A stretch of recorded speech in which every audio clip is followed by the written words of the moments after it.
Hello friends, સ્વાગત છે તમારું મારા કિચનમાં. તો દિવાળી સ્પેશિયલ નાસ્તા આજે આપણે ટમેટો ચીઝ સેવ બનાવવાના છીએ. તે સ્વાદમાં ખૂબ જ સરસ લાગે છે. તો ચાલો બનાવવાનું શરૂ કરીએ. તમે પણ જરૂરથી આ સેવ ટ્રાય કરજો. તો તેના માટે સૌપ્રથમ તો મેં અહીંયા બેસન લઈ લીધો છે.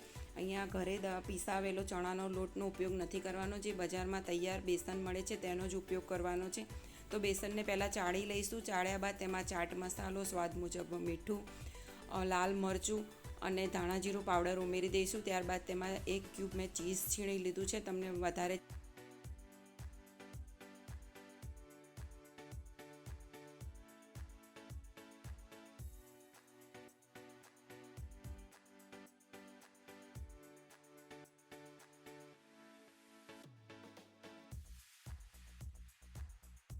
ચીઝ પસંદ હોય તો તમે વધારે પણ લઈ શકો છો. ત્યારબાદ મેં અહીંયા 2 ટમેટાની પેસ્ટ કરી લીધી છે. તેને પણ હું ચાળણીમાં ચાળી લઈશ, કારણ કે તેમાં રહેલા બીજ અને છિલકા આપણને સેવ બનાવવામાં પ્રોબ્લેમ ન કરે એટલા માટે તેને આપણે ચાળણીમાં ચાળી લઈશું. ત્યારબાદ આપણે તેને લોટમાં ઉમેરીશું અને પ્યુરીથી જ આપણે લોટ તૈયાર કરવાનો છે. આમાં પાણીનો જરા પણ ઉપયોગ કરવાનો નથી અને સેમી થીક એવો લોટ આપણે તૈયાર કરી લઈશું. ત્યારબાદ અહીંયા મેં આવી રીતનો પિત્તળનો સંચો લઈ લીધો છે. તમારી પાસે સ્ટીલનો હોય તો તમે તેનો પણ ઉપયોગ કરી શકો છો. સંચાને આપણે ગ્રીસ કરી લેવાનો છે ઓઇલથી.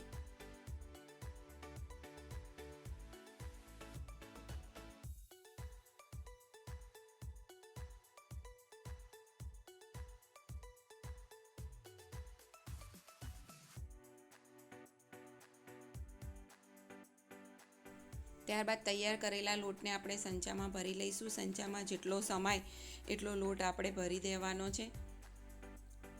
તમે જોઈ શકો છો કે લોટની કન્સિસ્ટન્સી કેવી છે. તો બહુ હાર્ડ પણ નહીં રાખવાનો. જો હાર્ડ લોટ હશે તો તે સંચામાંથી જલ્દીથી સેવ પડશે નહીં. તો એકદમ આવી રીતે સોફ્ટ નરમ એવો લોટ રાખવાનો છે. સંચામાં જેટલો સમાય એટલો લોટ મેં અહીંયા ભરી દીધો છે.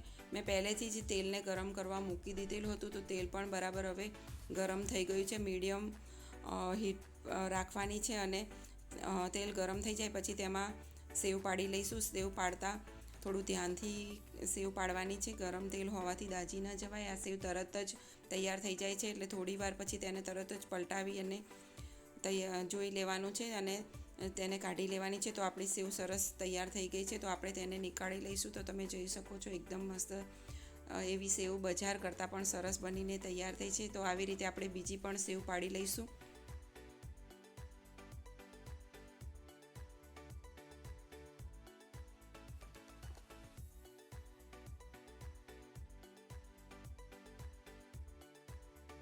આ સેવ સ્વાદમાં ખૂબ જ સરસ લાગે છે. તો જરૂરથી તમે પણ આ દિવાળી બનાવીને ટ્રાય કરજો. અને ફ્રેન્ડ્સ, તમને મારી રેસીપી ગમતી હોય તો તેને લાઇક અને કોમેન્ટ જરૂરથી કરજો. મારી ચેનલને સબસ્ક્રાઈબ કરવાનું ન ભૂલતા અને મારી રેસીપીને ફ્રેન્ડ્સ અને ફેમિલીમાં શેર કરજો.